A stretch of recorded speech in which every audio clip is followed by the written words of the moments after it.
Assalamualaikum warahmatullahi wabarakatuh.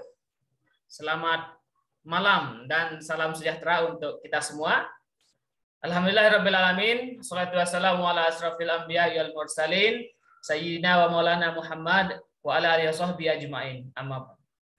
Yang saya hormati Bapak Randi Pratama, selaku narasumber dan mentor di kelas bimbingan menulis buku ber-ISBN. Dan Bapak Ibu, para peserta kelas bimbingan menulis buku yang saya hormati dan saya banggakan. Alhamdulillahirrabbilalamin, pada malam hari ini kita bisa berdiskusi kembali dan kita bisa sharing kembali terkait dengan kelanjutan naskah buku Bapak Ibu yang sudah ditulis dari minggu pertama bulan Desember kemarin sampai dengan sekarang. Dan alhamdulillah saya melihat di kelas tersebut atau di grup WA, Bapak Ibu sudah sangat antusias sekali untuk mengkonsultasikan naskahnya. Ada yang menulis modul, ada yang menulis buku teks, ada yang menulis buku pelajaran, dan lain sebagainya. Nah, itu semua akan kami layani dan akan kami bimbing terus sampai dengan selesainya naskah ataupun sudah kami nyatakan bahwa naskah Bapak Ibu layak untuk dilanjutkan mendapatkan nomor ISBN dari Perpustakaan Nasional. Karena yang mengeluarkan ISBN itu adalah Perpustakaan Nasional melalui penerbit. Nah, seperti yang Bapak Ibu ketahui, kami sudah menyiapkan penerbit dan kami sendiri adalah penerbit yang sudah terdaftar di Perpustakaan Nasional dan merupakan anggota Ikatan Penerbit Indonesia ataupun yang disingkat IKAPI. Yang nantinya naskah Bapak Ibu kamilah yang akan publikasikan.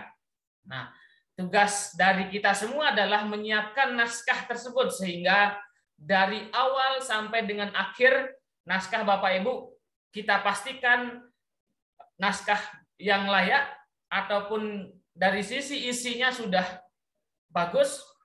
Nah, untuk dari sisi pelayanan untuk pembuatan cover, kemudian layout naskahnya, nanti akan banyak dibantu oleh tim dari penerbit di Pusat Pengembangan Pendidikan dan Penelitian Indonesia. Oleh karena itu, malam hari ini kita akan coba lanjutkan dari materi yang Bapak Ibu sudah dapatkan dari awal. Bapak Ibu sudah membuat sebuah sistematika ataupun judul bukunya.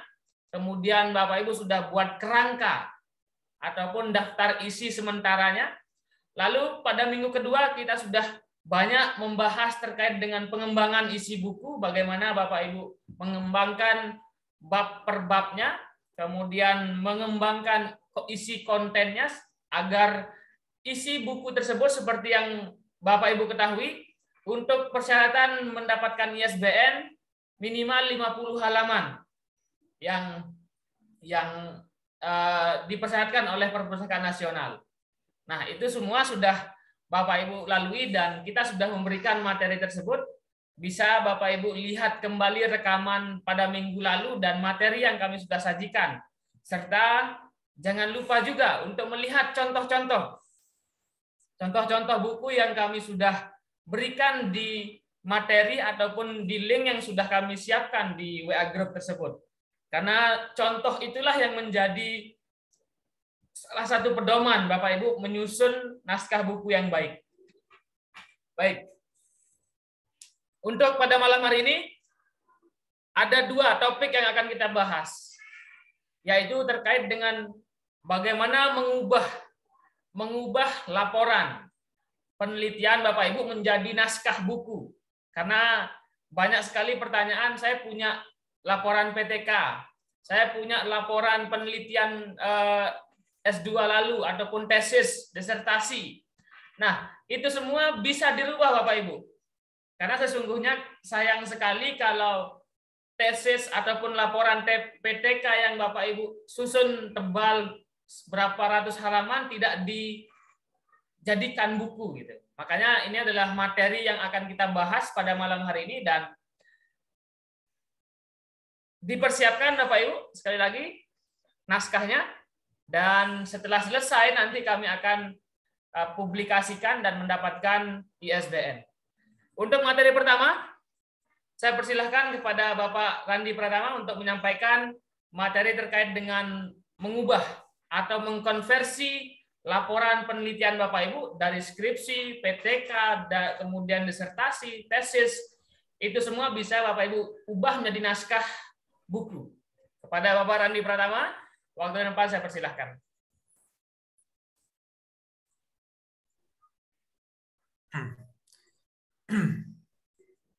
Oke, terima kasih Bapak Dr. Suhardi atas kesempatannya. Saya buka. Assalamualaikum warahmatullahi wabarakatuh. Selamat malam Bapak Ibu semua. Salam sejahtera juga untuk kita semua.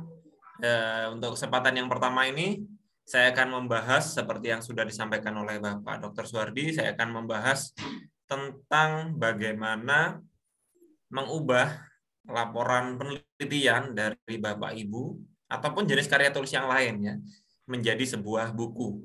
Karena mungkin dari peserta yang sudah hadir hari ini, ada yang sudah mendapatkan ide di minggu ketiga ini, bahkan sudah mulai jalan. Ada juga yang mungkin belum punya ide sama sekali. Nah, ini menjadi salah satu ide khusus lah, atau ide alternatif. Apabila mungkin belum punya ide, maka laporan penelitian yang sudah Bapak Ibu susun entah tahun lalu atau tahun lalunya lagi ataupun 10 tahun yang lalu juga tidak masalah jika dirasa masih layak kita buat untuk sebuah buku gitu ya. Silakan bisa digunakan, mungkin bisa skripsi, tesis, laporan PTK ataupun laporan penelitian yang lain ya sama. Nah, kita akan bahas materinya.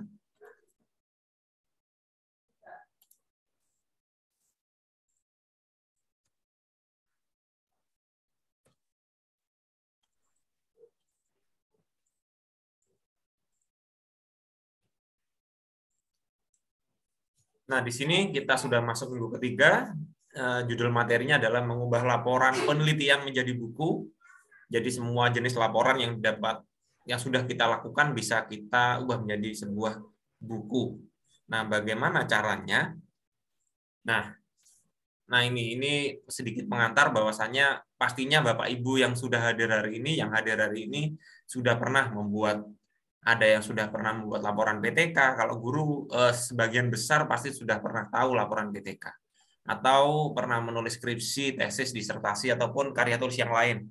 Nah, mungkin ada yang tertarik menjadikannya menjadi buku. Bagaimana caranya? Nah, di sini kita akan bahas. Apa yang harus dilakukan? Nah, yang pertama kita bahas satu persatu, jelas proses mengubah laporan penelitian menjadi sebuah buku diawali dari judulnya dulu. Ya, sesungguhnya secara keseluruhan ada hal yang dapat kita ambil dari laporan tersebut, ada juga yang harus kita eliminasi dan ada juga yang bisa kita modifikasi. Nah, seperti apa itu? Kita mulai dari judul. Nah, di sini yang pertama adalah tipsnya adalah Bapak Ibu harus ubah judul laporannya dulu ya. Ubah judul laporan penelitian menjadi judul populer. Karena buku itu sifatnya, memang buku itu sebuah karya tulis ilmiah, tapi judulnya bisa dibuat dalam bentuk arah ilmiah yang populer, sehingga dibaca akan lebih mudah dan simpel gitu ya. Nah, ini contoh skripsi, judulnya seperti ini, atau penelitian tindakan kelas ini ya, penelitian tindakan kelas judulnya seperti ini. Ada penerapan metode role playing untuk meningkatkan aktivitas siswa kelas 7B SMP Negeri 1 Bangunkarsa pada materi aritmetika sosial tahun pelajaran 2019-2020. Nah, dengan judul laporan PTK atau skripsi seperti itu pastinya sangat panjang sekali ya. Tidak tepat kalau judul ini dijadikan sebuah buku. Judul buku ya tidak tepat. Nah, untuk mengubah menjadi judul buku, Bapak Ibu harus ubah jadi judul populer. Nah, judul populer tidak ada aturannya sesungguhnya. Yang penting enak dibaca dan orang tertarik untuk membacanya. Nah, di sini kita bisa ambil gunakan semua variabel di sini atau beberapa yang bisa kita gunakan. Contohnya di sini Bapak Ibu akan penelitiannya tentang metode role playing untuk meningkatkan aktivitas siswa. Maka dua topik itu yang bisa kita jadikan kata kunci utama pada judul buku. Nah, ini contohnya. Alternatif pertama, role playing sebagai solusi jitu aktivitas belajar siswa. Nah, atau mungkin bisa dikembangkan. Role playing sebagai solusi jitu meningkatkan aktivitas belajar siswa juga boleh. Jadi variabel tetap muncul, role playing, aktivitas belajar gitu ya. Kemudian dipersingkat lagi juga bisa. Meningkatkan aktivitas siswa dengan role playing itu bisa. Tetapi arahnya ini mungkin masih terlihat kaku ya, terlalu formal masih. Nah, bisa juga lebih luas sehingga bisa pembaca melihatnya menjadi lebih enak gitu. Di sini bisa dibuat juga menjadi role playing dan gitu, bisa ada kata dan, rasanya di dalamnya ada apa ya antara role playing dengan aktivitas siswa, apakah meningkatkan ataukah seperti apa, atau hubungan apa yang di dalamnya belum tampak pada judul buku. Itu tidak masalah karena memang namanya judul bisa jadi sangat mencerminkan atau bisa juga sesuatu yang memancing orang untuk membaca isinya. Nah, di sini diberi judul role playing dan problematika aktivitas siswa. Nah, jadi banyak hal yang bisa kita atur untuk menjadi judul buku yang menarik. Nah, ada berapa batasan karakter batasan kata? Sesungguhnya tidak ada batasan kata untuk menulis judul sebuah buku. Ya, tetapi ada yang menyarankan jangan panjang-panjang. Biasanya 13 kata saja sudah cukup panjang, 13 kata. Saya sarankan ya seperti ini, mungkin bisa 1, 2, 3, 4, 5, 6, itu sudah lumayan panjang. Atau maksimal 7 itu sudah cukup panjang sekali. Itu tidak perlu panjang-panjang, bisa seperti ini untuk judul buku. Kemudian kita lanjut, setelah judul buku selesai, pastinya Bapak Ibu untuk mengubah judul buku dari judul laporan menjadi judul buku dalam hitungan 1 menit pasti langsung bisa. Pasti. Nah, ini nggak susah. Yang susah biasanya di sini, ya, susah di sini. Mengubah sistematika laporan penelitian menjadi sistematika buku. Ini yang membutuhkan effort yang lumayan ya, usaha yang lumayan di sini. Mengubah daftar isinya aja, mengubah dari 5 bab menjadi banyak bab, ini kadang masih mikir apa yang harus diubah, apa yang harus dipecah dan apa yang harus dihilangkan. Nah, ini tidak semua dapat kita gunakan agar jadi buku yang menarik gitu ya. Nah, seperti apa? Nah, kita bahas satu persatu. Bab 1 dulu ya, dari bab 1. Di sini saya ambil kerangkanya, di sini kerangka penelitian pada umumnya, yaitu pendahuluan, kajian pustaka, metode penelitian, hasil dan bahasan. Bab 5 adalah kesimpulan dan saran atau penutup. Nah, ini adalah sistematika laporan penelitian pada umumnya. 90% menggunakan urutan seperti ini. Entah laporan PTK, laporan PTS, laporan pengembangan, skripsi, disertasi, hampir sama lah seperti. Sekalipun beda, hanya beda kata saja, tapi intinya sama. Nah, kita kupas dari yang pertama, yaitu pendahuluan. Pendahuluan diapakan? Nah, seperti ini. Pendahuluan umumnya dalam laporan penelitian terdiri dari latar belakang, rumusan masalah, tujuan, dan manfaat penelitian. Nah, di sini Bapak Ibu boleh tetap menuliskannya menjadi pendahuluan kalau bingung. Jadi bab 1 di buku di laporan PTK atau laporan penelitian itu pendahuluan, pada isi buku boleh tetap namanya pendahuluan kalau memang Bapak Ibu belum punya ide yang lain. Pak, nggak pendahuluan boleh, cuma ini kalau nggak punya ide tetap pendahuluan aja. Nah, isinya apa? Nah, di sini sudah saya tulis, isi latar belakang boleh langsung dipindah menjadi isi buku dengan mengurangi beberapa bagian yang sifatnya mengarah pada penelitian. Nah, jadi Bapak Ibu unsur-unsur kalimat yang spesifik arah penelitian ke Bapak Ibu mungkin sedikit diarahkan menjadi kalimat-kalimat untuk buku. Ya, jadi tidak sampai isinya hanya spesifik untuk penelitian Bapak Ibu saja, tapi lebih diumumkan gitu ya, digeneralisasi. Nah, kemudian rumusan masalah, tujuan, dan manfaat tidak perlu dicantumkan. Kalau di sini kan ada rumusan masalah apa, tujuan apa, manfaat apa, ini nggak perlu. Langsung aja dibuat satu paragraf gitu ya. Maaf, bentuk-bentuk paragraf menjadi pendahuluan. Misalkan boleh dikembangkan di laporan penelitian Bapak Ibu, mungkin latar belakangnya ada 3 halaman. Nah, ini kembangkan, bisa jadi 4 halaman atau 5 halaman, silakan. Bisa tinggal kita kembangkan di sini. Nah, sekali lagi rumusan masalah, tujuan, dan manfaat nggak perlu cantumkan karena kesannya lebih kaku dan tidak menarik untuk jadi buku. Oke, kita lanjut ya. Kita lanjut, itu untuk bab 1. Kalau bab 2, nah ini bab 2 yang jadi kunci adalah di bab 2. Di bab 2 adalah kajian pustaka.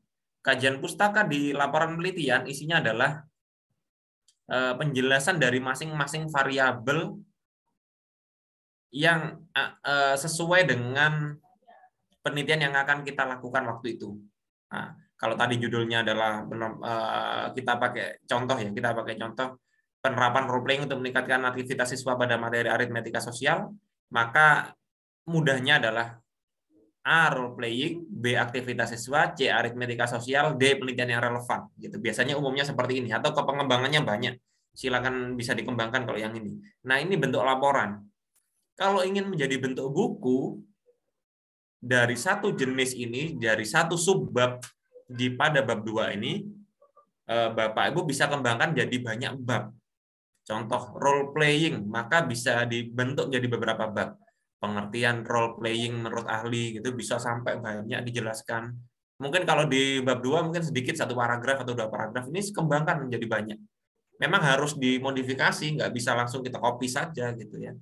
Kemudian bahkan role playing kita kembangkan awalnya 1 poin menjadi 3 poin, kelebihan dan kekurangan, langkah-langkah role playing dan yang lainnya. Maka itu intinya di sini, sehingga nanti Bapak Ibu bisa cek apakah kajian pustaka yang Bapak Ibu tulis itu sudah enak ketika dijadikan buku. Kalau itu sudah layak gitu ya, sudah mendekati layak dijadikan buku, maka Bapak Ibu merubah laporan penelitiannya menjadi buku itu sangat mudah sekali. Modifikasinya tidak banyak, tinggal mengurangi sedikit dan menambah sedikit, itu tidak banyak. Tapi kalau dari awal mungkin laporan penelitiannya itu bab 2-nya kurang baik dalam menyusun, maka itu yang jadi problem untuk mengubah menjadi buku. Ya, ini di sini kuncinya di bab 2 sesungguhnya. Oke ya. Nah, di sini bisa dikembangkan. Contoh ini dari ini nggak wajib di sini ada 4 poin, di sini ada tuh 2, 3, 4, 5, 6 boleh. Di sini saya sampaikan bahwasanya dari bab 2 kembangkanlah menjadi 3 hingga 7 bab pada buku. Jadi boleh sampai 7 bab boleh. Atau 8 bab juga boleh, sesungguhnya lebih dari ini boleh. Tetapi mungkin menjadi 7 bab aja sudah lumayan, membutuhkan usaha yang lebih ya. Dari 1 bab kajian pustaka jadi 7 bab, ini kan rasanya lumayan perjuangannya. Mencari referensi kembali gitu kan lumayan. Tapi paling tidak sudah mulai ada gambaran di sini. Pemetaannya. Yaitu bab 2.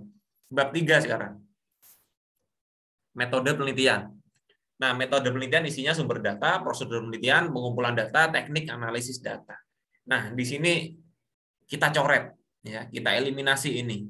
Tidak perlu dicantumkan, atau jika ada bagian yang dirasa perlu, dapat digabungkan dengan bab sebelum atau sesudahnya. Nah, ini. Jadi ini yang sifatnya terlalu teknis untuk penelitian, maka kita hapus dalam buku ya. Buku nggak usah dicantumkan, sudah sumber datanya siapa, prosedurnya gimana, nggak usah. Jadi kita memang lebih arahnya nanti teori yang nanti akan kita kembangkan. Oke, kita lanjut. Kalau memang ada bagian perlu, Pak, ini di sini ada beberapa data yang perlu di sini, boleh digabungkan dengan bab sebelum atau sesudahnya. Oke, kita lanjut dulu. Nah, bab 4, hasil dan pembahasan. Nah, ini menarik juga untuk kita tuliskan menjadi sebuah poin tertentu ya, hasil dan bahasan. Di sini bisa ditulis menjadi hasil pelaksanaan boleh, atau mungkin dalam bentuk langsung, nggak usah kata hasil juga boleh. Pelaksanaan role playing juga boleh. Bapak Ibu nanti boleh cantumkan gambar-gambar atau data yang memang dirasa perlu. Uraikan sintaks-sintaks secara detail. Maksudnya Sintaks itu di sini Bapak Ibu yang awalnya mungkin ada langkah-langkah pembelajaran, Bapak Ibu deskripsikan masing-masing langkah itu. Ya. Kemudian boleh juga diberi foto pelaksanaannya seperti apa. Kemudian di sini saya tuliskan data-data yang sifatnya mentah tidak perlu cantumkan. Contohnya kayak data-data seluruh siswa yang itu nggak perlu. Jadi kalau memang ingin mencantumkan sesuatu sifatnya data yang sudah matang, contoh grafik atau mungkin tabel yang memang hasil akhirnya seperti apa, itu yang nanti yang jadi acuan bagaimana hasilnya ketika pelaksanaan gitu ya. Nah, di sini catatan terakhir adalah bisa disusun menjadi lebih dari satu bab jika perlu. Nah, di sini boleh Bapak Ibu menjadi bab 4 ini jadi bab 8, bab 9 juga boleh. Boleh. Tapi kalau memang bingung, biasanya karena banyak eliminasi keterangan yang sifatnya fokus pada penelitian, maka biasanya dari bab 4 ini jadi satu bab biasanya sudah lumayan. Jadi pengembangannya justru nanti lebih pada bab 2 tadi. Dan yang terakhir adalah bab kesimpulan dan saran. Tetapi kalau dalam buku tidak enak, kata tidak pas kesimpulan dan saran, maka bisa ditulis dengan nama penutup. Bab ini boleh ada ataupun tidak. Jadi nggak usah ditulis juga nggak apa-apa. Tapi kalau memang masih ada halaman yang memang dirasa cukup, tampilkan boleh. Jika memang ada, paparkan dalam bentuk deskripsi. Mungkin bisa beberapa paragraf aja cukup, gitu ya. Selain itu juga perlu sampaikan saran-saran rekomendasi untuk pembaca yang akan menggunakan metode sejenis. Kalau biasanya pada laporan penelitian, sarannya nanti akan arahnya pada penelitian selanjutnya. Tetapi kalau dalam buku, karena memang kita bukan untuk penelitian, maka arahnya adalah untuk pembaca seperti apa ketika menggunakan metode yang sudah kita lakukan atau media yang sudah kita lakukan seperti apa. Nah, gitu ya. Nah, sehingga dari bab 1, 2, 3, 4, 5 tadi 1, 2, 3, 4, 5, maka dapat kita simpulkan yang awalnya tadi kosong. Nah, ini kan bingung. Ini jadi apa ya ini? Jadi apa di sini? Maka kita sudah dapat kesimpulan yang kerangka lah, kerangka. Ada pendahuluan, kajian pustaka, metode penelitian, hasil, kesimpulan, dan saran. Ini laporan penelitian, kita ubah jadi pendahuluan, pengertian role playing, kelebihan dan kekurangan role playing, langkah role playing, aktivitas siswa, karakteristik siswa, penilaian autentik siswa, pelaksanaan role playing, dan penutup. Jadi nama-nama ini kondisional. Bapak Ibu boleh bebas sebebas-bebasnya menulis urutan bab yang memang akan Bapak Ibu tulis di sini. Nah, dalam masing-masing bab ini sesungguhnya boleh diberi subbab, boleh tidak ditulis subbab juga boleh. Jadi Pak, isinya semua langsung tembak paragraf semua Pak di dalamnya Pak, nggak ada subbab. Boleh, bebas. Jadi tidak harus ada subbab, ada subbab juga boleh. Nah, ini bisa dikembangkan Pak. Jadinya saya cuma 6 bab boleh, 7 bab boleh, lebih dari 10 bab juga boleh. Jadi bisa Bapak Ibu kembangkan sendiri, menyesuaikan dengan data atau teori yang Bapak Ibu punya, dan juga selera atau keinginan Bapak Ibu seperti apa pengembangannya. Nah, itu adalah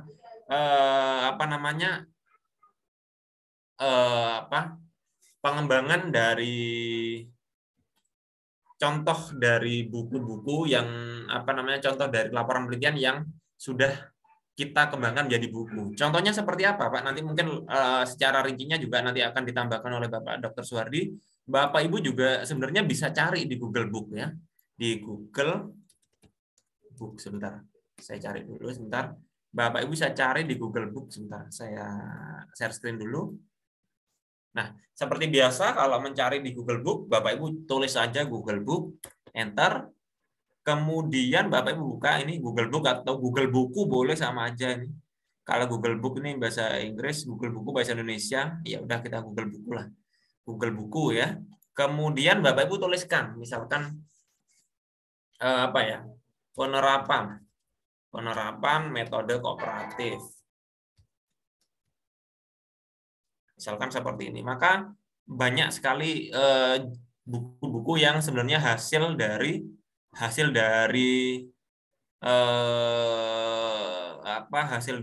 penelitian. Nah, contoh ini.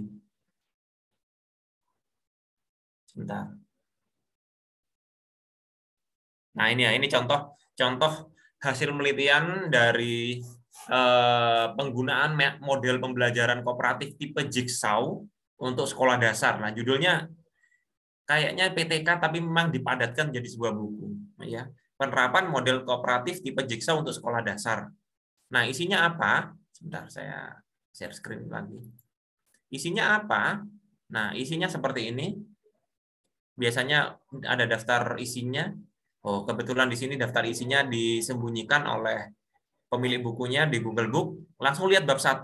Nah, bab 1 di sini pendahuluan seperti yang saya rencanakan tadi di sini. Bab 1 pendahuluan, di sini kebetulan diberi subbab gitu ya. Pembelajaran pendidikan di lingkungan sekolah dasar boleh, Bapak Ibu boleh kembangkan jadi subbab boleh, langsung paragraf satu paragraf juga boleh.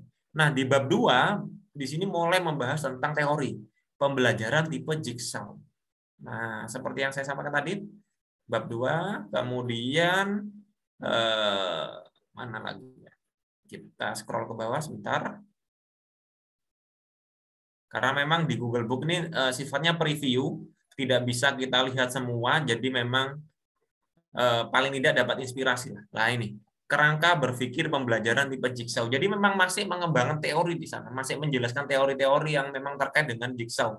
Itu yang utama. Jadi ketika Bapak Ibu variabel utamanya tadi seperti yang saya sampaikan tadi, dengan metode role playing, maka role playing-nya nanti bisa dikembangkan menjadi 3 atau 4 bab. Nah, itu yang harus Bapak Ibu pikirkan seperti apa ya.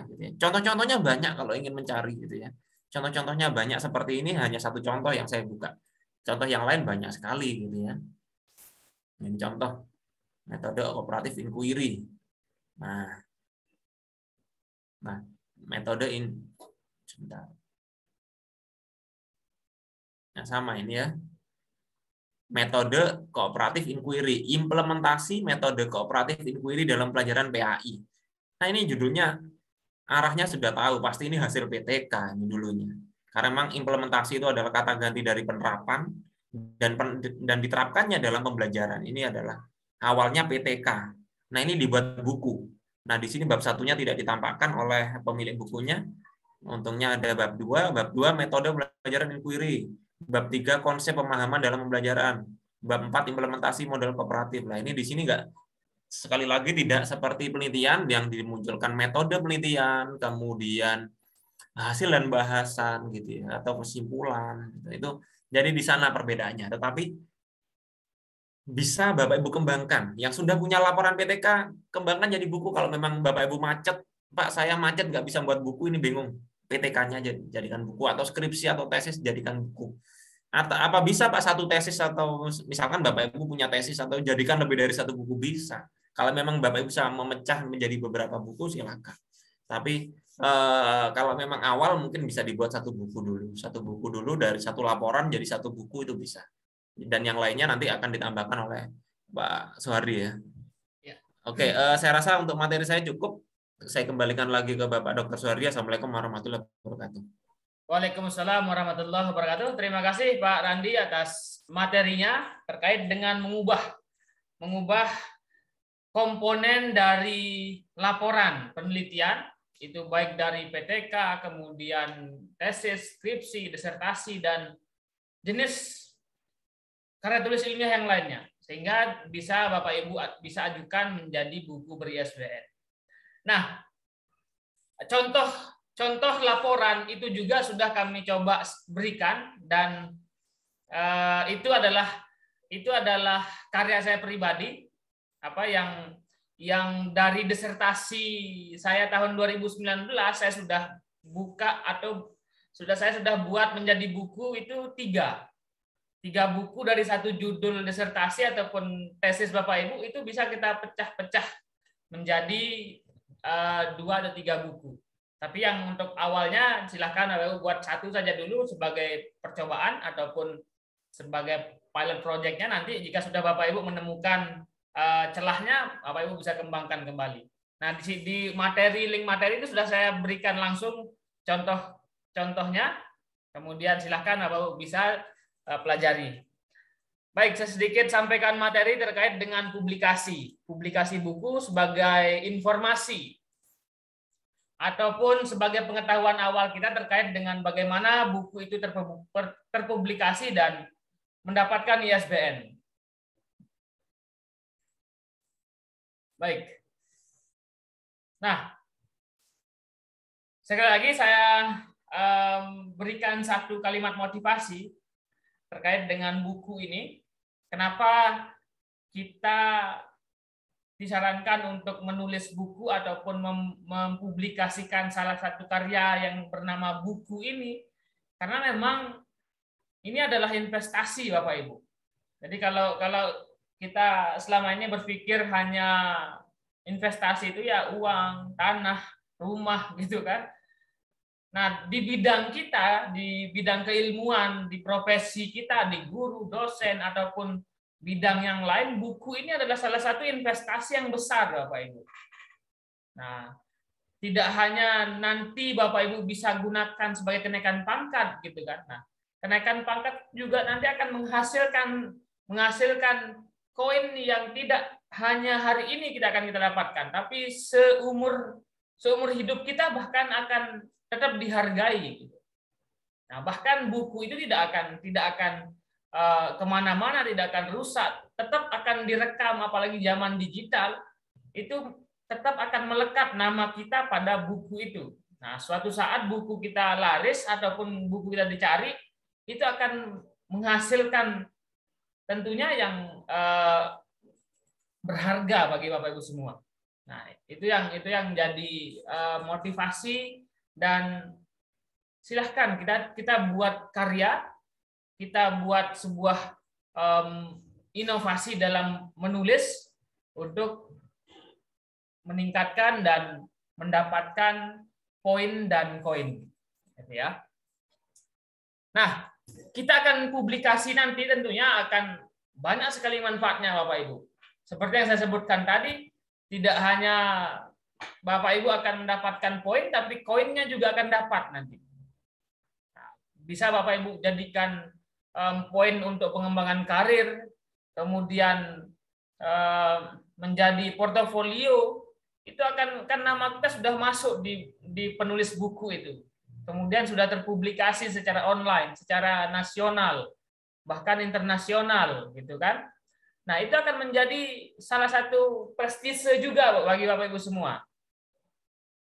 Lalu tentu Bapak Ibu akan mendapatkan keuntungan ekonomis. Nah, ketika nanti Bapak Ibu memiliki naskah atau tulisan yang bagus, kemudian dipasarkan ke masyarakat luas, itu juga akan mendapatkan satu keuntungan.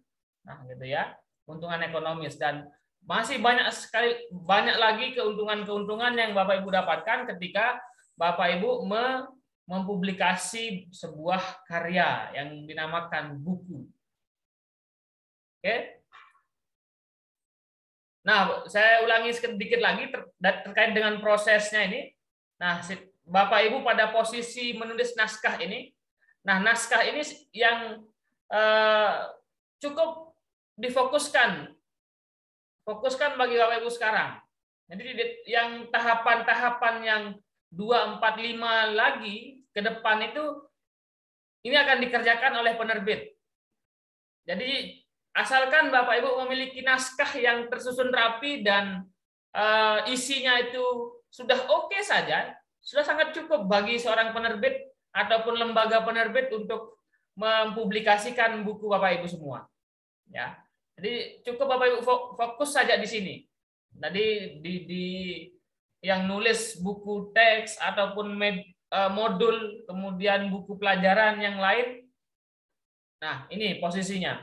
Siapkan saja naskahnya. Dan juga tadi sudah diberikan alternatif yang mungkin ada yang macet karena harus mengulang lagi cari inspirasi, cari materinya. Coba kita pasti memiliki, Bapak Ibu yang sudah hadir sekarang pasti memiliki skripsi dulu juga. Kemudian tesis. Nah, kemudian laporan-laporan penelitian yang lain seperti PTK, itu bisa Bapak Ibu rubah. Dan saya rasa lebih mudah ketimbang kita mungkin menyusun dari awal lagi gitu ya. Nah, ini. Kemudian hanya sekedar informasi saja bahasanya di sini. ISBN itu yaitu kode yang dikeluarkan oleh Perpustakaan Nasional yang sebagai penanda ataupun identitas dari sebuah karya yang diterbitkan oleh Perpustakaan Nasional. Kemudian sarana promosi bagi penerbit. Ketika Bapak Ibu sudah judul bukunya sudah ada, kemudian ISBN itu sudah keluar sebagai identitas. Nah, sarana oleh penerbit untuk mempromosikan. Nah, ini ada buku dikeluarkan oleh penerbit A misalkan. Nah, itu yang Bapak Ibu akan nanti jika sudah oke bukunya, kemudian terpublikasi, sudah ada keluar ISBN-nya, kita akan kerjasama untuk memasarkan. Nah, itu akan nantinya berapa harga buku, kemudian dan lain sebagainya, nanti akan mendapatkan keuntungan itu tadi. Bagaimana kalau karya Bapak Ibu tidak ber-ISBN ataupun belum terpublikasi gitu kan? Nah, ini bisa saja Bapak Ibu nanti karya tersebut diplagiat ataupun ada karya yang terbaru misalkan yang sekarang. Kemudian diambillah naskah Bapak Ibu, mungkin karena di perpustakaan sudah lama gitu. Bisa saja akan diambil gitu kan, kemudian di ISBN-kan. Kalau kita akan klaim mungkin akan kalah karena dia sudah duluan untuk menerbitkannya gitu kan. Nah, itu bisa saja terjadinya. Oleh karena itu ketika Bapak Ibu sudah memiliki naskah, segera untuk di-ISBN-kan. Nah, apa saja yang bisa di-ISBN-kan dari informasi dari Perpusnas? Yang salah satunya adalah buku. Ya, buku yang Bapak Ibu tulis sekarang. Jadi ini adalah sebuah pengetahuan sedikit saja. Terkait dengan buku ini mungkin sudah umum ya. Ini buku ber-ISBN itu sudah lumrah lah. Tapi yang dilihat juga tidak hanya buku Bapak Ibu ternyata. Video itu juga bisa dibuat jadi karya ber-ISBN. Kemudian terbitan elektronik. Nah, misalkan ada satu panduan apa gitu kan, panduan membuat peta misalkan atau membuat bahan ajar. Nah, itu ada videonya, kemudian Bapak Ibu membuat dalam naskah, kemudian divideokan, kemudian disimpan dalam bentuk CD ataupun file, sekarang juga bisa. File kemudian dimasukkan dalam CD, kita ajukan untuk mendapatkan ISBN itu masuk. Nah, dalam angka kredit itu juga masuk dalam karya inovasi guru. Nah, inovasi guru itu video itu, jadi tidak hanya sekedar video yang Bapak Ibu buat, tapi harus di-ISBN-kan juga untuk diakui. Ya.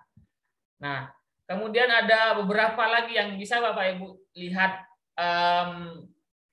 jenis-jenis karya yang Bapak Ibu bisa di-ISBN-kan. Nah, biasanya itu yang dicari, sebuah karya tapi sudah tercatat gitu ya. Kalau karya hanya sebatas kita buat kemudian kita simpan rapi, itu tidak akan banyak bernilai gitu kan. Tapi kalau sudah tercatat gitu kan, kemudian sudah terpublikasi, kemudian sudah disebarluaskan, ya itu akan diakui secara nasional, kemudian akan mendapatkan keuntungan-keuntungan yang disebutkan tadi. Nah, sedikit Bapak Ibu saya berikan materi ini, jenis-jenis penerbit itu yang mungkin banyak kita dengar. Kalau Bapak Ibu buka saja bagian awal dalam buku itu pasti ada penerbitnya. Dari semua buku itu Bapak Ibu coba cek di bagian awal, pasti ada penerbit. Di sana ada penerbitnya Gramedia, ada penerbitnya lembaga ini, lembaga A, B, dan C, itu banyak sekali Bapak Ibu ya. Dan silahkan coba dicek-cek di situ. Ada banyak sekali penerbit. Kalau di statistik penerbit yang ada di Indonesia sendiri, itu jumlahnya ribuan Bapak Ibu penerbit itu. Ya, ada ribuan jumlah penerbit yang ada di Indonesia berdasarkan statistik yang dikeluarkan oleh IKAPI. Nah, jenis penerbit ini ada penerbit mayor. Penerbit mayor ini adalah penerbit yang memiliki skup nasional yang sudah besar, kita bilang seperti itu ya. Kalau Bapak Ibu mendengarkan kata Gramedia gitu kan, ataupun Erlangga, Salemba 4, Yudhistira, itu nama-nama penerbit ini sudah tidak asing lagi gitu ya. Dan biasanya ketika kita berhasil memasukkan naskah kita di penerbit-penerbit mayor ini, mereka akan publikasi secara nasional, secara massal, bisa mencetak sampai ribuan buku dalam satu kali cetak. Nah, tetapi tentu akan mendapatkan tantangan yang lebih besar di penerbit-penerbit ini, karena memang tidak mudah ataupun memiliki kriteria khusus untuk tembus ataupun kita berhasil untuk masukkan di penerbit-penerbit mayor ini. Nah, dan ada banyak kriteria sebenarnya Bapak Ibu ketika memilih untuk menyusun naskah kemudian diterbitkan pada penerbit-penerbit yang mungkin skala nasional, dan itu akan ada beberapa konsekuensi yang harus diterima. Nah, termasuk royalti, kemudian pendapatan dan lain sebagainya, itu sudah akan didapatkan juga di sana. Nah, kemudian ada penerbit minor. Nah, ini sampai dengan tahun 2000 ada data terbaru sebenarnya, ada data terbaru yang ada pada 2021 sekarang, jumlah penerbit kita di Indonesia ada seribuan lebih. Ribuan pokoknya jumlahnya. Saya coba tampilkan nanti di Indonesia, yang khususnya yang minor. Yang minor ini mungkin kita anggap skala yang menengah ke bawah, ataupun yang mungkin lembaga-lembaga yang tidak spesial ataupun tidak spesifik untuk seperti Gramedia, kan sudah memang mereka hanya fokusnya pada penerbitan buku, tidak ada tujuan lain lembaganya. Tapi kalau lembaga-lembaga seperti kami, mungkin tidak hanya buku yang kami urusi, tapi ada yang jurnal, ada yang bidang-bidang yang lain. Jadi tidak hanya fokus pada buku. Jadinya penerbit minor ini mungkin lebih gampang Bapak Ibu masuki. Nah, misalkan diminta untuk diterbitkan buku ini, penerbit minor ini biasanya lebih cepat untuk menerima dan memproses naskah Bapak Ibu semua. Nah, ini yang kami coba akan kembangkan. Oleh karena itu kami membuka kelas ini, dan harapannya adalah naskah-naskah Bapak Ibu para peserta kelas menulis buku ini kita akan publikasi melalui penerbit yang kami sudah siapkan tentunya. Kemudian nanti Bapak Ibu ketika sudah mendapatkan satu naskah buku ataupun sudah di ISBN-kan, kita akan juga pasarkan. Kita akan pasarkan melalui media online, karena buku yang sudah di ISBN-kan kita akan masukkan dalam online juga di Google Book itu. Nanti ketika Bapak Ibu sudah bisa menerbitkan satu buku gitu kan, Bapak Ibu bisa cek di Google Book, ketik judulnya atau penulisnya, sudah muncul di Google Book itu. Ya. Nah, ini kita bisa manfaatkan media online nanti untuk promosinya, bukunya seperti apa. Nah, kemudian kita manfaatkan bedah media-media offline seperti bedah buku. Kita mungkin suatu saat kita punya toko buku gitu kan. Nah, itu bisa kita manfaatkan. Tapi untuk zaman digital sekarang, era sekarang 2022, apalagi besok ini, akan gencar sekali pada media-media online. Kalau sekarang untuk jualan itu kita lebih nyaman sepertinya di bagian online-nya ya, apalagi untuk buku. Nah, ini kita akan coba kembangkan besok. Makanya harapannya adalah Bapak Ibu menghasilkan satu naskah yang baik, satu naskah yang sesuai dengan apa yang Bapak Ibu tuju gitu kan. Misalkan yang buku pelajaran, modul dan lain sebagainya itu bisa kita selesaikan di tahun inilah. Ataupun jika tidak juga kita akan tetap membimbing Bapak Ibu di tahun berikutnya, kita akan tunggu naskah-naskah itu sehingga nanti kita akan publikasi. Nah, setelah Bapak Ibu mendapatkan naskah gitu ya, sudah naskahnya, tentu kita akan kita coba untuk evaluasi naskah itu. Apakah memang sudah bagus dari sisi sistematikanya, dari sisi kontennya. Nah, itu akan kita review ataupun kita akan evaluasi Bapak Ibu. Nah, ini penting. Dan bagi saya sangat penting untuk keberlangsungan ataupun ke kualitas dari sebuah naskah.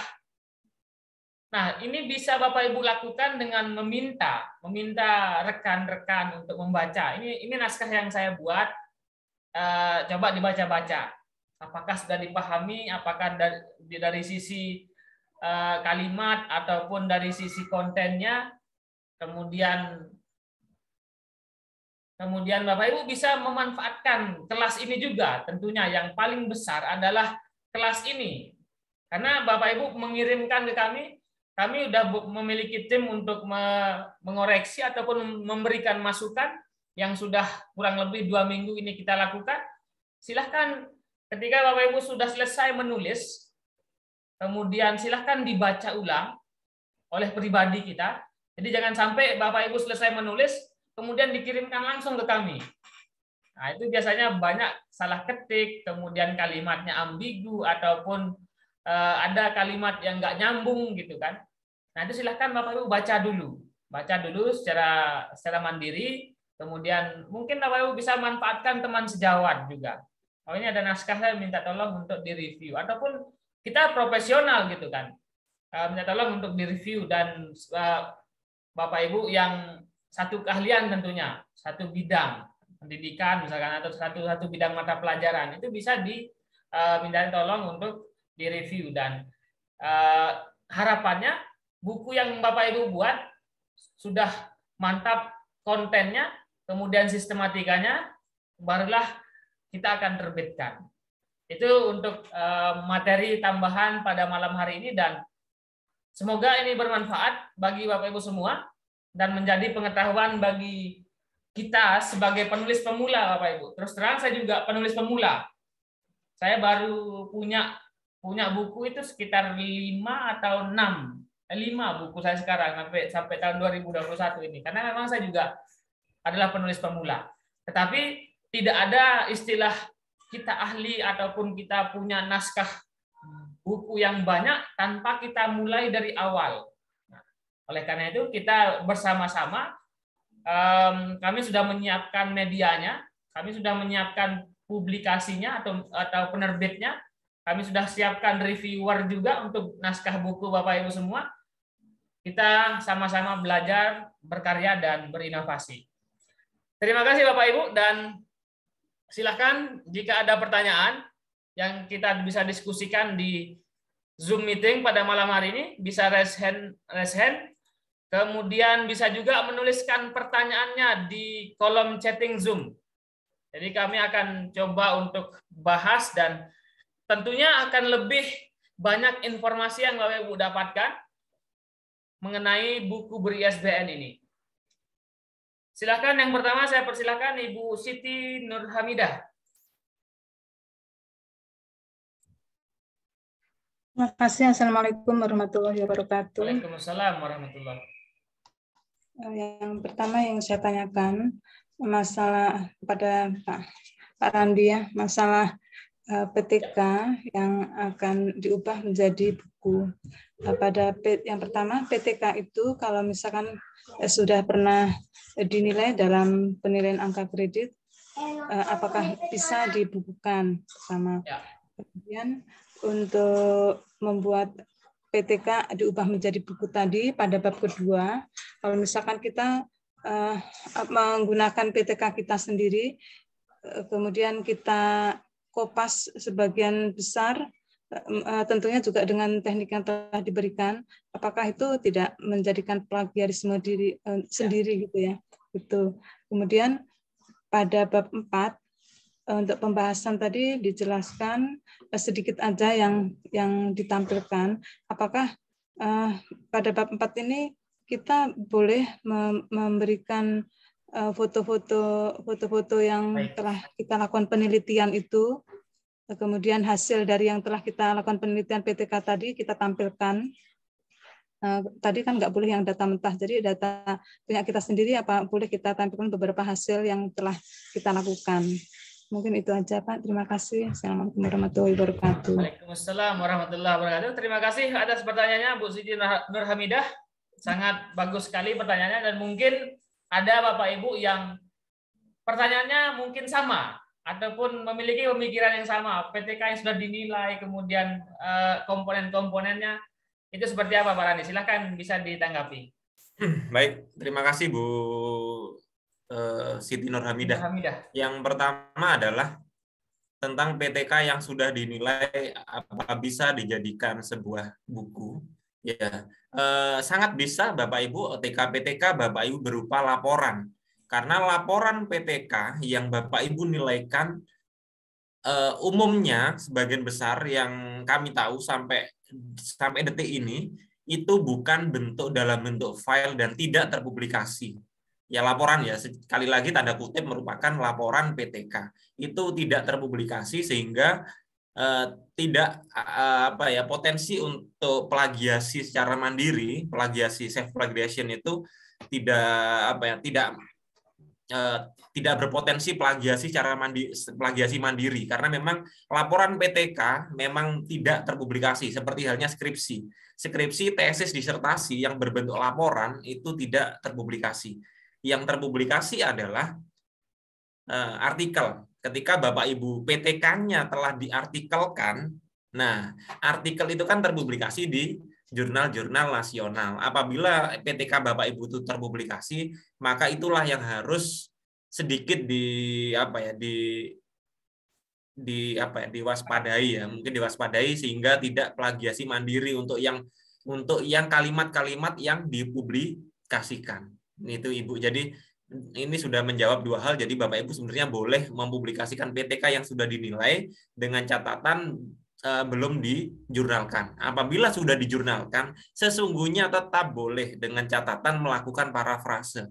Jadi itu dua hal yang sehingga dari ini Bapak Ibu bisa lanjut terus membuat PTK-nya. Tuh, kemudian yang berikutnya adalah tentang foto-foto apakah boleh ditampilkan. Sangat boleh Bapak Ibu, tetapi foto yang ditampilkan sifatnya tidak perlu ditampilkan semua. Ketika ada foto pada mungkin hasil pada apa, itu sifatnya memang benar-benar foto yang mewakili sesuatu yang akan kita bahas. Contoh langkah-langkah penelitian yang akan kita bahas, misalkan Bapak Ibu membahas tentang problem based learning, memiliki 5 sintaks ya, mungkin ditampilkan masing-masing sintaks ditampilkan satu foto lah. Jadi ketika sintaks pertama seperti apa, oh ini gambar contohnya seperti ini, boleh. Jadi sangat boleh sekali untuk disajikan. Yang jelas terbatas dan sifatnya yang penting untuk kita bahas. Itu Ibu. Ya.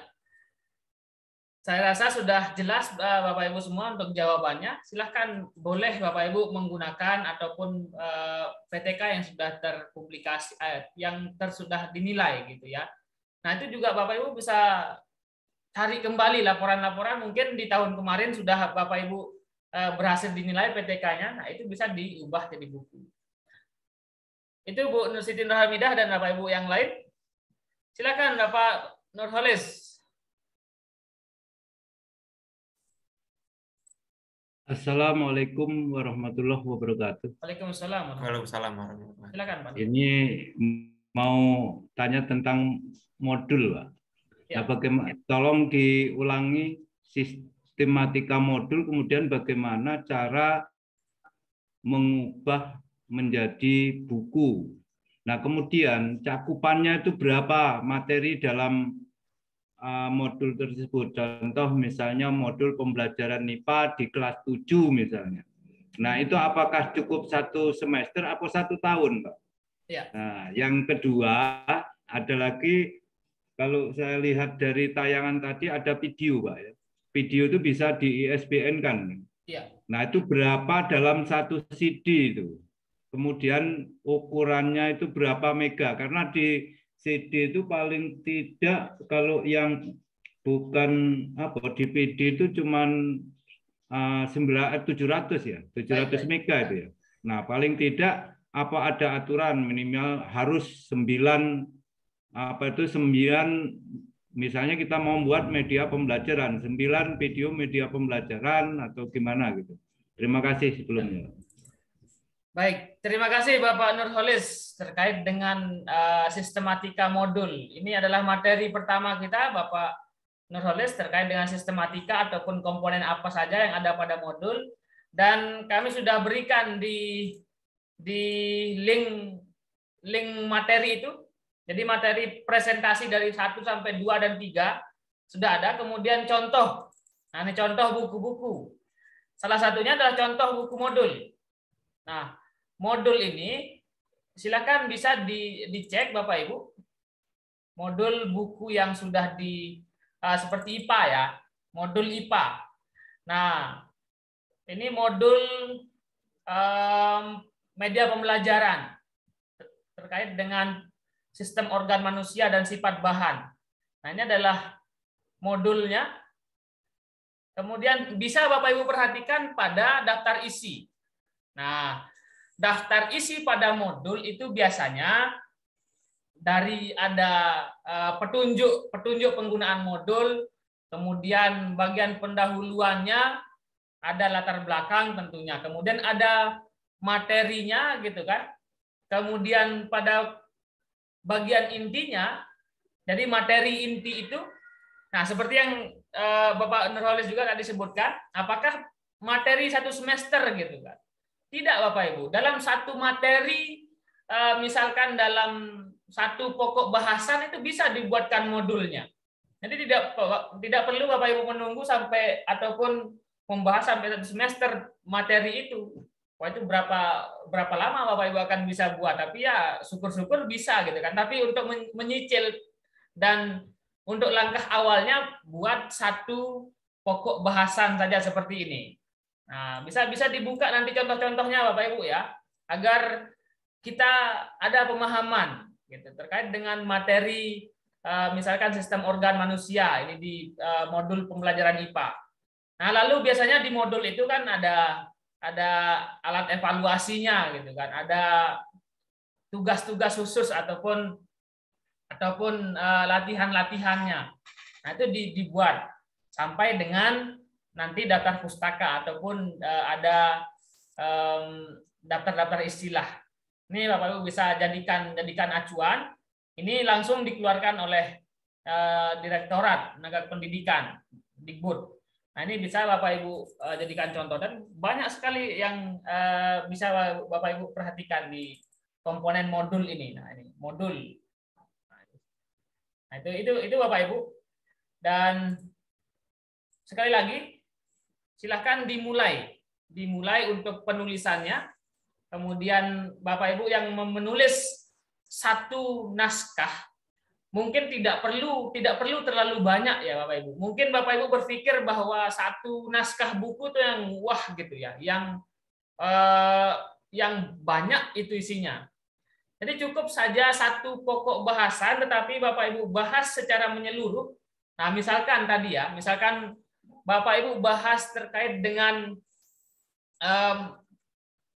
teori ataupun Teams Games Turnamen ataupun STAD itu.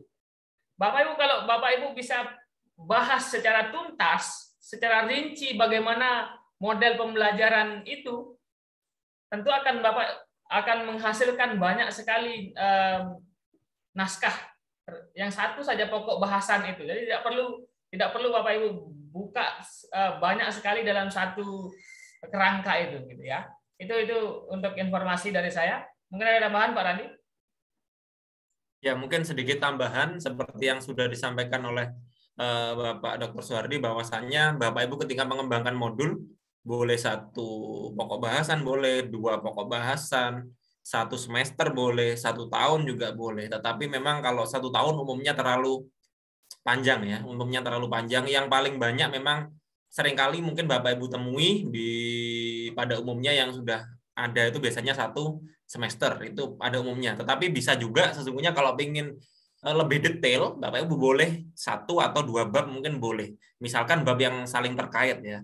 Misalkan bab pertama adalah tentang turunan, mungkin matematika. Bab pertama keturunan, maka bab kedua integral. Maka modulnya boleh ditulis modul pembelajaran turunan dan integral. Itu sudah turunan saja di dalamnya sudah banyak subbab yang bisa kita bahas di sana. Jadi masing-masing subbab ada latihan soalnya sendiri.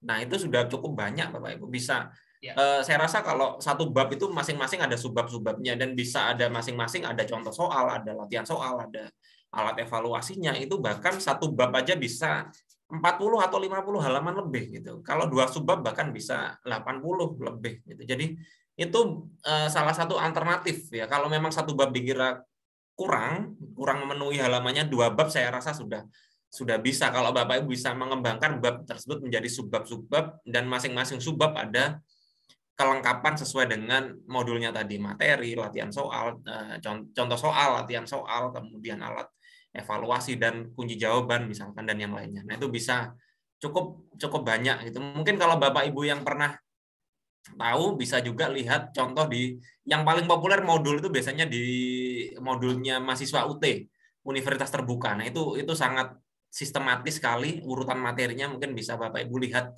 Di internet juga sudah banyak, cari aja modul untuk mahasiswa UT lah, itu urutan materinya cukup menarik dan ada langkah-langkahnya yang memang bisa dicontoh. Mungkin itu sedikit gambaran aja. Ya.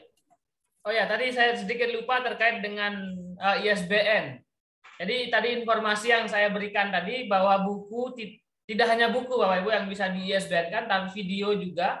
Video mungkin Bapak Ibu memiliki satu video pembelajaran, namun dalam video yang di ISBN kan memang harus dilampirkan melalui fisiknya juga, kaset misalkan CD. Nah, CD tadi terbatas untuk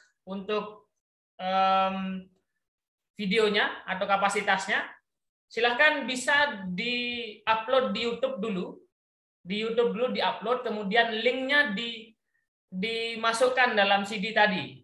Kemudian tidak hanya video Bapak Ibu, tetapi penjelasan ataupun petunjuk dalam video itu, ataupun narasi yang Bapak Ibu bisa tampilkan dalam video itu seperti petunjuknya ataupun penjelasan dari video itu seperti apa. Nah, nanti itu yang bisa di ISBN-kan juga. Namun untuk kelas kita tidak membahas ataupun tidak memfasilitasi untuk itu, tetapi naskah buku Bapak Ibu. Silahkan kita fokus pada satu saja dulu, pada buku naskahnya. Nanti selanjutnya akan kita buatkan kelas khusus jika Bapak Ibu memiliki video-video yang bagus nanti dan menarik. Nah, itu bisa di ISBN-kan ya. Namun sekali lagi, semua karya yang Bapak Ibu hasilkan harus berkaitan dengan tugas dan jabatan mungkin sekarang gitu ya. Bapak Ibu sebagai guru IPA ya tentu harus buat karya itu yang berkaitan dengan pelajaran ataupun tugas yang Bapak Ibu lakukan sekarang. Itu catatannya.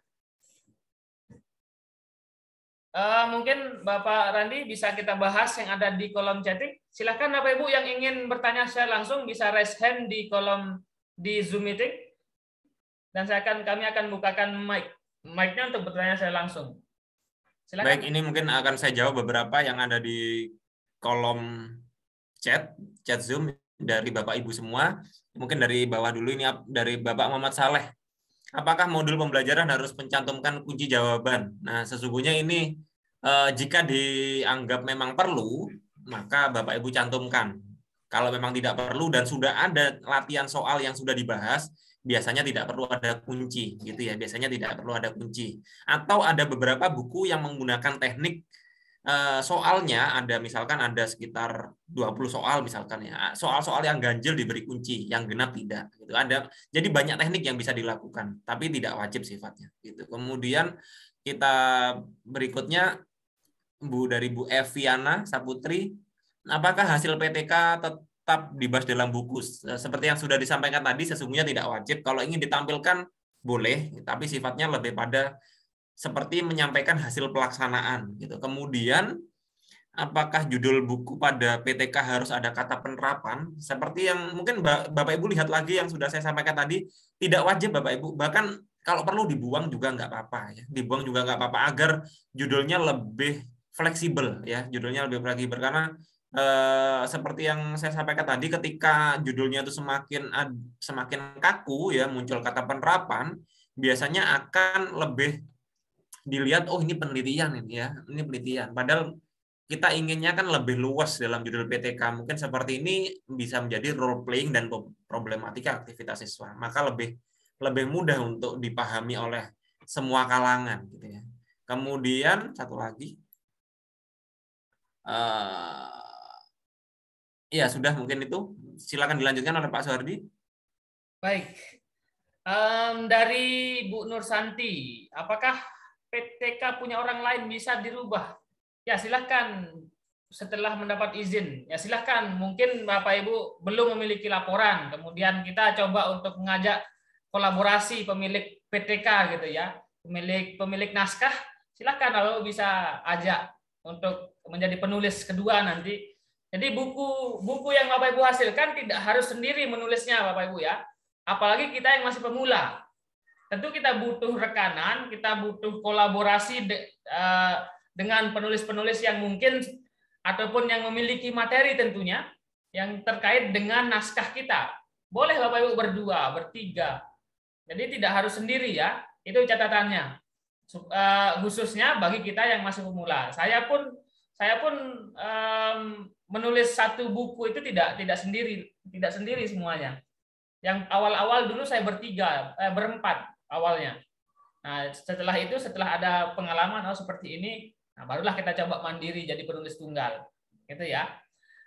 Lalu spasi umumnya berapa? Ini nanti kami akan sesuaikan Bapak Ibu. Biasanya dalam satu naskah itu kita gunakan spasi 1,5 di naskahnya, ataupun ada juga yang kami gunakan spasi 1 supaya lebih rapat ataupun disesuaikan dengan estetika lah. Dalam penerbit itu ada kita akan melihat dari sisi kerapian, kemudian ini cocok nih, ataupun dari sisi hurufnya juga tidak melulu harus Times New Roman gitu. Kita gunakan jenis-jenis huruf yang lain disesuaikan dengan supaya lebih rapi, supaya lebih enak untuk dibaca, dan tentunya supaya lebih bagus gitu ya. Itu intinya. Dan itu semua tidak perlu Bapak Ibu pikirkan. Tidak perlu sama sekali Bapak Ibu pikirkan yang seperti itu. Itu adalah tugasnya penerbit. Nah, Bapak Ibu nanti ketika naskahnya sudah selesai kemudian kami akan layout seperti itu. Kami akan kembalikan kepada Bapak Ibu semua untuk kita sama-sama nilai apa yang kurang dari desain covernya, apa yang kurang, kemudian naskahnya ataupun layoutnya, dari sisi huruf, dari sisi bacaannya seperti apa, bisa kita koreksi bersama-sama setelah melalui editor. Kemudian itu untuk Bapak Aris juga tadi, silakan nanti kami akan konfirmasi terkait dengan halaman. Tetapi jangan untuk awal jangan sampai pas gitu 50 halaman. Jadi lebihkanlah 60 gitu kan. 60 dalam A4 itu bisa dikonversi jadi 50 halaman minimal. Lalu isinya diadopsi dari literatur, apakah sumbernya dicantumkan? Wajib Bapak Ibu, wajib. Karena buku yang kita buat itu kan berasal dari sumber-sumber yang lain juga. Nah, makanya di buku juga ada daftar pustaka. Yang itulah wajib untuk dicantumkan pada semua jenis karya tulis ilmiah, termasuk dalam penulisan buku. Lalu dari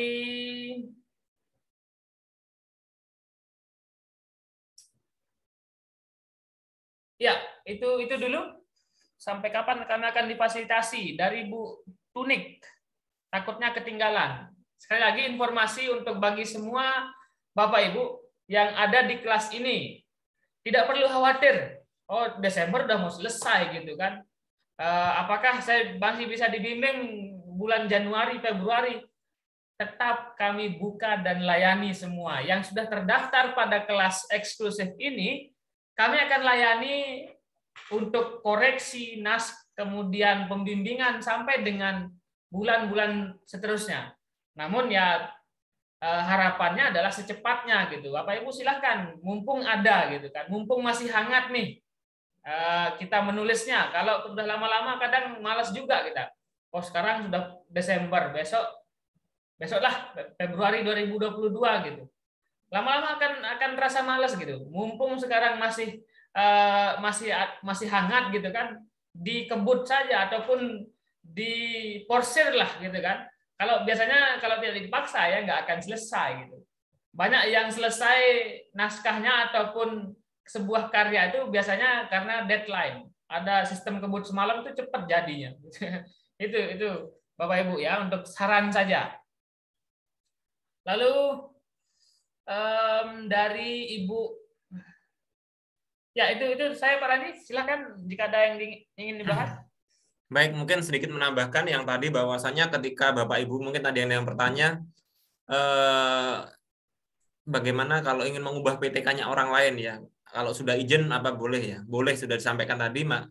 Cuma mungkin ketika menggunakan karya orang lain karena itu memang sebagian besar sudah ditulis oleh orang tersebut, maka etikanya memang harus menuliskan nama seseorang tersebut menjadi penulis juga dalam buku kita. Ya, itu sangat disarankan. Jangan sampai Bapak Ibu mengambil PTK orang lain kemudian tidak diajak sebagai nama penulis. Nah, itu yang kurang tepat ya etikanya. Kemudian dari Bu Endang, ini sepertinya pertanyaan untuk kelas yang lain harusnya. Mungkin saya jawab aja nggak apa-apa. Izin bertanya Pak, untuk PTK bolehkah 2 orang guru melakukan penelitian dengan judul yang sama tapi dilakukan pada sekolah yang berbeda? Mungkin yang dimaksud judul yang mirip ya, Bapak Ibu. Ya kalau mirip ya nggak apa-apa, gitu. Mirip tapi secara judul mirip, secara isi nggak sama. Tapi kalau sampai judulnya hampir sama Pak, tapi isinya sama semua ya itu nanti kalau ketahuan penilai ya jelas dicoret keduanya ya. Itu yang nggak boleh. Dalam hal apapun sudah, dalam hal buku juga nggak boleh. Pak, judul buku saya mirip dengan judul buku teman saya, apa boleh? Boleh, bahkan judul bukunya sama itu boleh. Ya sekali lagi judul buku Bapak Ibu kebetulan mirip orang lain ataupun sama persis, itu tidak apa-apa. Yang salah adalah ketika judulnya sama, isinya sama semua lah, itu yang fatal. Atau mungkin persentase kemiripan dari Bapak Ibu dengan orang lain sama, itu yang nggak boleh. Kemudian berikutnya adalah tentang berapa banyak naskah buku yang bisa dipesan ya. Nanti kami akan sampaikan rinciannya ya, yang jelas ada biayanya untuk pemesanan gitu ya. Pemesanan 1 eksemplar berapa dan yang lainnya nanti akan kami infokan mungkin rinciannya di grup. Nanti akan ada Google formulirnya sehingga Bapak Ibu bisa mengisi dan mungkin yang sudah selesai bisa masuk proses tersebut gitu ya. Termasuk juga apabila Bapak Ibu tidak ingin menerbitkan di penerbit kami ya, karena seringkali apa boleh Pak saya lanjutkan ke penerbit mayor gitu ya. Boleh, sangat boleh Bapak Ibu. Di sini kami fokusnya dalam membimbing Bapak Ibu dari awal, dari bahan mentah judul sampai dengan bukan terpublikasi ya, naskah tuntas ya. Ketika Bapak Ibu memang yakin ingin mempublikasikan pada penerbit mayor misalkan ke Erlangga, ke Yudhistira ataupun yang tadi disampaikan oleh Bapak Dr. Suwardi, silakan ikutkan seleksi. Siapa tahu jika dirasa yakin Bapak Ibu lolos, mungkin nanti masuk ke Gramedia atau yang lainnya mungkin bisa dapat royalti atau yang lainnya, silakan, kami persilakan ya. Jadi tidak ada kewajiban penuh untuk menerbitkan di tempat kami gitu ya. Oke. Kemudian ya sepertinya itu. Nanti untuk selebihnya yang kaitannya tentang biaya baik penerbitan kemudian sekaligus khususnya mencetak nanti akan kita infokannya, karena nanti kami masih harga untuk proses pencetakan kan kadang dari percetakan tuh berubah-ubah tiap bulan Bapak Ibu. Jadi kami masih harus koordinasi memastikan kalau sudah fix nanti akan kita share gitu ya informasinya. Dan kadang tiap bulan bisa berganti-ganti gitu biayanya. Nanti akan kita infokan pencetakannya. Yang jelas kami fasilitasi, bahkan kami bisa kirimkan juga dari tempat kami menuju tempat Bapak Ibu. Jadi Bapak Ibu tinggal duduk manis saja menunggu paket bukunya datang gitu ya. Nanti kalau sudah selesai, yang penting Bapak Ibu selesaikan dulu. Ya. Kemudian mungkin itu Bapak Dr. Sardi. Ya, intinya Bapak Ibu silahkan difokuskan saja pada naskahnya dulu. Naskah sudah selesai, silahkan kalau urusan yang berapa itu, kemudian Bapak Ibu ingin apakan naskah itu terserah. Jadi yang jelas kami akan hanya bimbing dulu. Yang pertama adalah naskah Bapak Ibu tertulis dengan rapi, tertulis dengan sesuai dengan komponennya, dan kami akan coba untuk pastikan bahwa naskah itu layak untuk dipublikasi, gitu ya. Karena jika masih acak-acakan ya nggak bisa Bapak Ibu mau di penerbit manapun kalau masih berantakan juga nggak akan diterima nantinya. Nah, kalau mumpung ada di kelas ini silahkan kita akan coba sama-sama gitu kan. Lalu yang kalau buku yang dibuat kurang sesuai dengan mata pelajaran yang diampu dari Bu Nurul Huda, Bu Dr. Nurul Huda, boleh-boleh saja Bapak Ibu. Semua buku jenis fiksi non fiksi itu bisa Bapak Ibu buat. Hanya saja jika tujuan Bapak Ibu menulis buku terkait dengan bisa dinilai menjadi angka kredit, baiknya menulis sesuai dengan bidang Bapak Ibu ataupun mata pelajaran yang diampu. Karena kalau terlalu jauh nanti Bapak Ibu ngajar IPA gitu kan. Bapak Ibu menulis buku, misalkan senang kita nih, nulis buku cerpen ya. Itu akan tidak mungkin banyak penilaian tidak menerima gitu kan. Ataupun memang tidak sesuai gitu ya. Jadi diusahakan yang sesuai dengan background tugasnya. Ya, silakan Bu Eni Astuti. Yang sudah raise hand kembali. Silakan Bu Eni. Terima kasih. Saya ingin menanyakan Pak, untuk karya tulis kita yang beberapa tahun yang lalu, mungkin sekitar 7-10 tahun yang lalu, tapi masih layak untuk dikonsumsi tahun-tahun sekarang ini, batasan tahun untuk daftar pustaka itu berapa tahun ya Pak ya kira-kira? Terima kasih. Ya, silakan Pak Radit. Baik, terima kasih Bu Eni atas pertanyaannya. Mungkin Bapak Ibu yang sudah yang saya sampaikan tadi bahwasanya Bapak Ibu bisa manfaatkan ya karya tulis yang dulu, mungkin Bapak Ibu punya karya tulis 5 tahun lalu atau 10 tahun lalu, bisa Bapak Ibu ubah menjadi sebuah buku ya. Mungkin yang perlu diperbaiki adalah salah satunya memang benar yang Bu Eni Astuti sampaikan tadi bahwasanya rujukannya memang harus diperbarui. Kalau mungkin secara konten masih update gitu ya, masih bisa dikonsumsi sekarang, tetapi dari segi referensi mungkin bisa Ibu Eni perbarui ya. Umumnya biasanya karya tulis yang ideal akan didominasi pada referensi dengan tahun sekitar kurang lebih 10 tahun terakhir.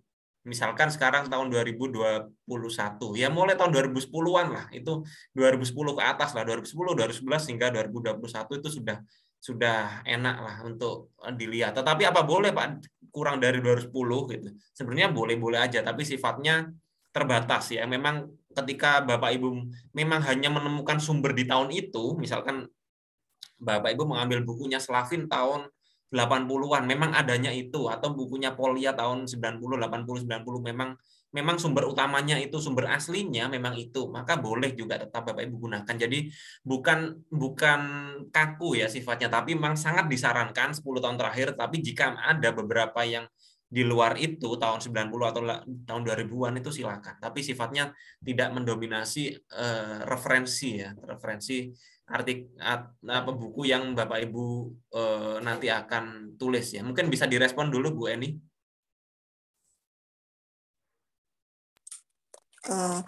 Kalau misalnya ditambah dengan contoh-contoh kasus untuk tahun-tahun belakangan ini, bisakah Pak? Ya, bisa Bu, sangat bisa sekali. Justru itu harapan kami adalah ketika Bapak Ibu sudah melakukan penelitian zaman dulu, kaitkan dengan sekarang, itu yang harapan kami justru itu. Memang agar tingkat kekiniannya akan terus berlanjut gitu ya. Itu Ibu bisa langsung Ibu kembangkan. Ya, artinya juga dari nanti juga lebih enak untuk dilihat judulnya. Dari kita akan bahas konsep teori ataupun praktisnya sekarang bisa dilakukan seperti apa. Itu sangat bagus sekali, Bu, kalau Bapak Ibu bisa seperti itu. Dan Bapak Ibu yang lain juga tentunya. Selanjutnya silakan Bapak Dr. Andus Haji Asman. Bisa dibuka. Ya. Ya, terima kasih Pak. Pertanyaan saya kan sudah membuat naskah Pak. Ya, saya sudah membuat naskah. Buku sumber saya itu ada beberapa, misalnya Erlangga, Yudhistira dan sebagainya. Nah, di dalam dua buku ini materinya sama. Nah, apakah kedua buku ini bisa saya cantumkan di dalam daftar pustaka dua-duanya, Pak? Terima kasih. Assalamualaikum warahmatullahi wabarakatuh. Waalaikumsalam warahmatullahi wabarakatuh. Silakan Pak Randi bisa ditanggapi. Baik, ya paham saya maksudnya dari Pak Esman. Sangat boleh Bapak. Jadi memang dalam melakukan proses perujukan atau melakukan kajian suatu pustaka, jika memang memiliki kalimat atau unsur yang hampir sama atau bahkan hampir sama atau bahkan sama dari beberapa sumber, itu kita bisa tuliskan keduanya atau ketiganya menjadi sebuah referensi. Itu sangat bisa sekali gitu. Bahkan kalau dalam karya tulis ilmiah, artikel ilmiah, mungkin Bapak Ibu yang menyusun artikel ilmiah, bahkan itu sangat-sangat disarankan. Contoh begini, contohnya. Bapak Ibu mungkin pernah tahu penelitian yang relevan misalkan dari, atau mungkin pendapat ahli dari Sujana seperti A, hasilnya A. Pendapat ahli dari misalkan Badrodin juga A juga. Pendapat ahli dari Sugiono misalkan itu A juga. A dalam arti A itu sesuatu kalimat yang hampir sama. Nah, itu bisa dijadikan satu. Menurut Sujana tahun 2010, Badrodin tahun 2017, dan ini tahun 2019 berpendapat bahwa langsung jadi satu. Itu sangat disarankan dalam suatu karya tulis ilmiah, itu jadikan satu gitu, boleh sekali. Dan sumbernya nanti di referensi nanti juga ada 3 gitu. Jadi itu sangat disarankan untuk karya tulis ilmiah. Tetap untuk karya buku pelajaran juga boleh. Biasanya kalau buku pelajaran nggak perlu kita cantumkan nama-nama gitu, karena memang untuk kalangan siswa tidak terlalu butuh sifatnya sumber yang tertera pada isi atau badan teks gitu. Tetapi pada sumber di referensi boleh Bapak cantumkan semua, Erlangga, Yudhistira, semua yang memang Bapak Ibu rujuk itu tampilkan semua boleh. Sekalipun isinya sama-sama Pak, keduanya juga sama, tulis semua aja, nggak apa-apa. Itu memang sangat disarankan agar semakin banyak karya yang kita rujuk itu bukan berarti kita semakin tidak baik, justru itu semakin baik. Artinya wawasan kita dalam proses perujukan semakin banyak, wawasan kita semakin luas gitu. Daripada Bapak Ibu sedikit karyanya, sedikit referensi yang ditulis di belakang, nanti akan dicurigai hanya menggabungkan dari 2 buku. Misalkan di belakang hanya ada 2 buku. Nah, ini khawatirnya hanya 2 buku digabungkan. Nah, itu yang kurang tepat ya. Kalau mungkin 10 atau 20 buku, maka berarti memang kita menganalisis dari banyak buku itu dan kita cantumkan atau kaji ulang dan kita gabungkan dengan kalimat kita sendiri dari banyak buku tersebut gitu Bapak. Baik, terima kasih Pak Randi atas penjelasannya, dan saya rasa sudah sangat jelas yang disampaikan tadi. Silahkan Bapak Ibu, mungkin Bu Siti Nurhamidah ingin ada pertanyaan lagi?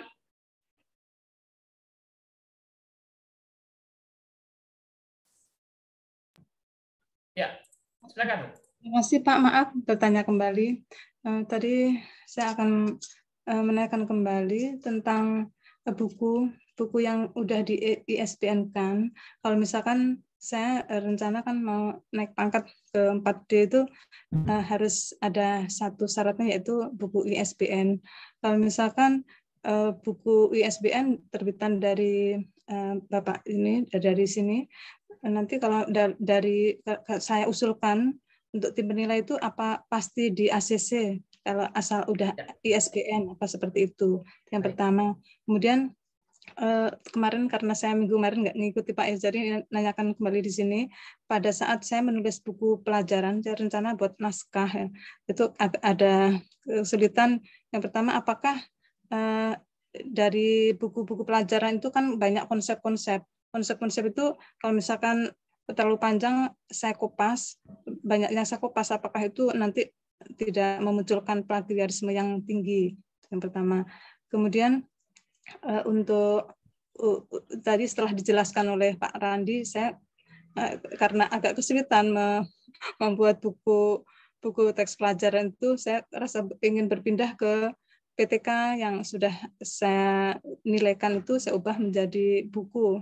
Seperti itu, Pak. Terima kasih. Waalaikumsalam warahmatullahi. Terima kasih Bu Siti Nurrahmah. Nah, ini ada tadi pertanyaan yang mungkin Bapak Ibu ada yang berniat, dan satu lagi Bu Erwin Asida tadi yang ingin buku itu bisa dijadikan untuk luaran penelitian, atau apakah buku saya akan diterima oleh penilai ataupun tim dari pusat ataupun siapa yang menilai nanti.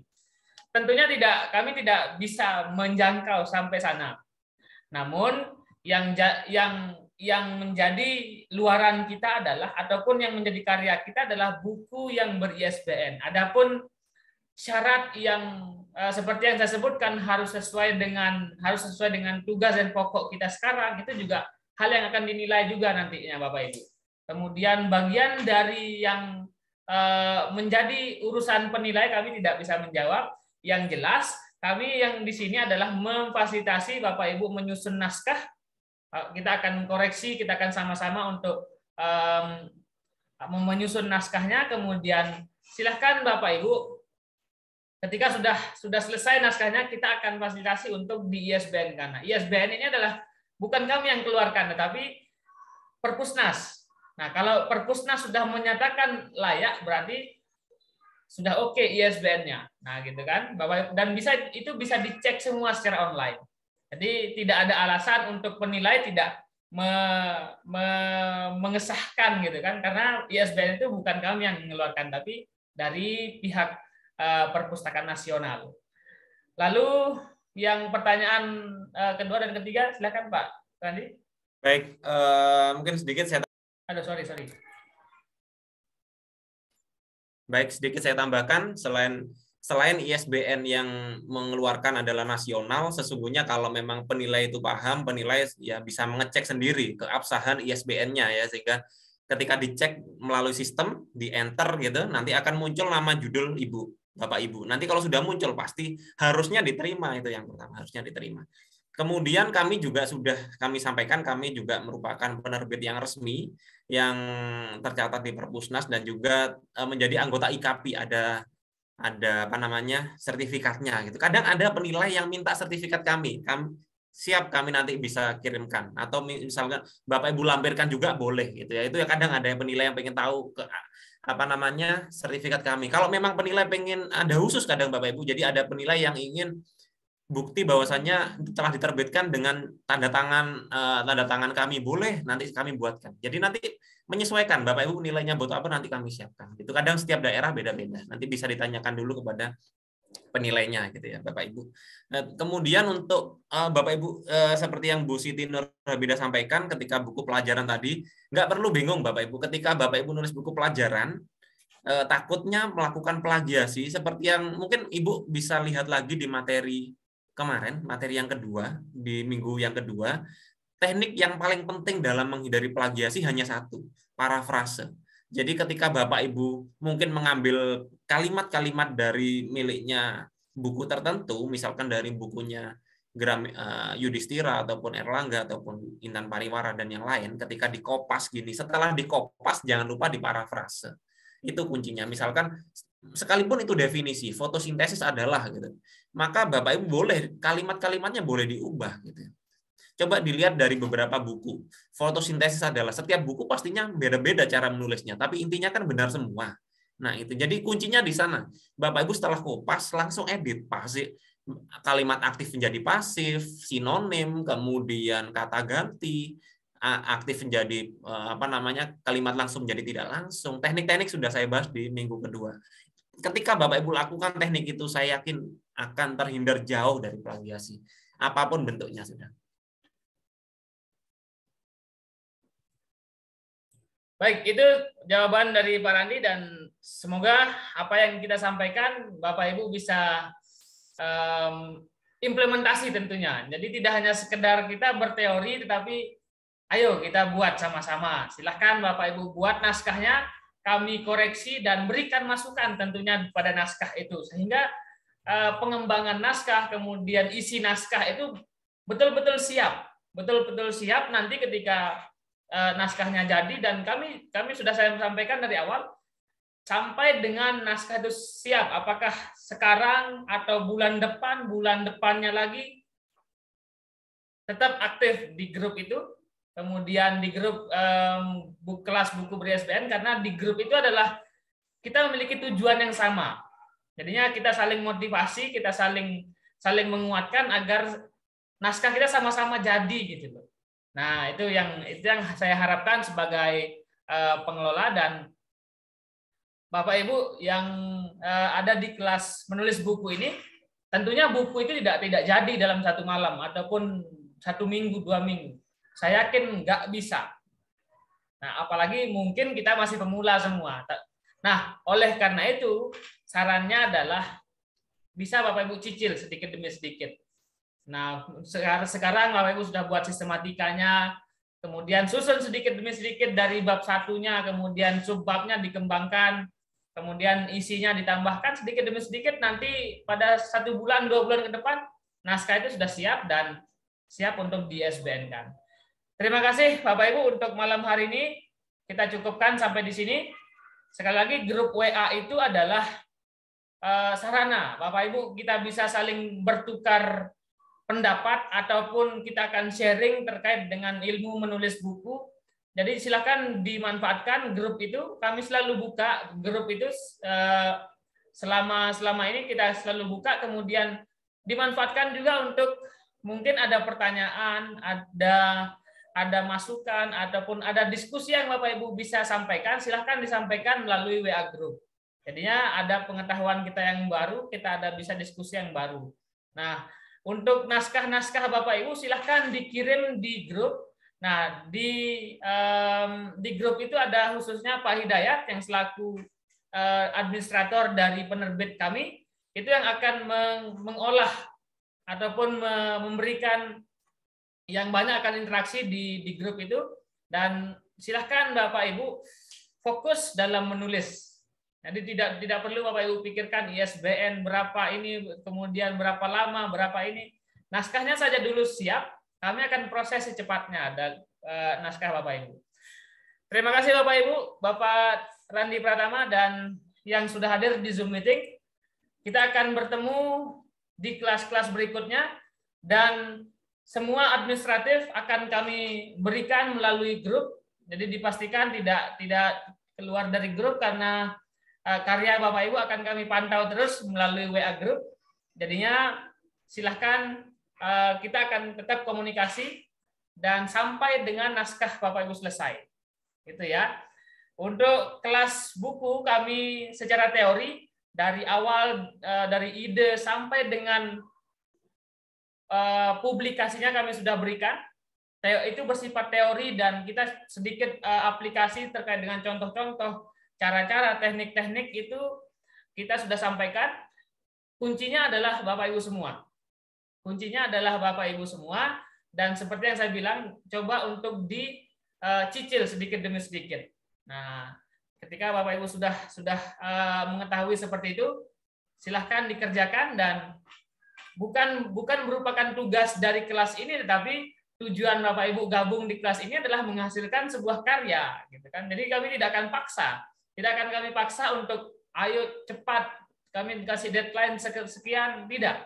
Tapi Bapak Ibu lah yang mengerti bahwa Bapak Ibu lah yang membutuhkan satu buku yang ber-ISBN. Dan kami hanya fasilitator dalam hal ini. Jadi ayo kita sama-sama berkarya, kita belajar bersama-sama dan berinovasi. Kami akhiri untuk malam hari ini. Terima kasih. Assalamualaikum warahmatullahi wabarakatuh. Selamat malam.